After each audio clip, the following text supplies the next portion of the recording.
ফ্যাসিবাদের শেষ চিহ্ন নির্মূল না হওয়া পর্যন্ত আন্দোলন চলবে বলে হুঁশিয়ারি দিয়েছেন জামাতে ইসলামীর আমির ডাক্তার শফিকুর রহমান।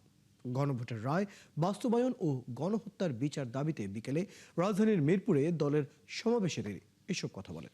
এ সময় দলটির আমির বলেন, গুম, খুন আর আয়নাঘরের অভিশাপ থেকে দেশের মানুষকে মুক্তি দিতেই জুলাই গণঅভ্যুত্থান হয়েছিল, কিন্তু তার মর্যাদা নষ্ট করার চেষ্টা চলছে। পাঠ্যপুস্তক সহ সব জায়গায় জুলাই শহীদদের অবদান তুলে ধরার আহ্বান জানান তিনি।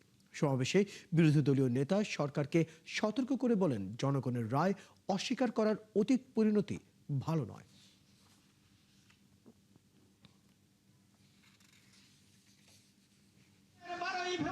আমরা সংসদের ভিতরে লড়াই করে যাচ্ছি এবং বাইরেও লড়াই করে যাচ্ছি।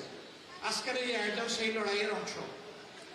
আমাদের লক্ষ্য অর্জিত না হওয়া পর্যন্ত, জনগণের মুক্তি অর্জিত না হওয়া পর্যন্ত, ফ্যাসিবাদের শেষ চিহ্ন বাংলাদেশ থেকে বিদায় না দেওয়া পর্যন্ত ইনশাআল্লাহ তাআলা লাজিম আমাদের লড়াই অব্যাহত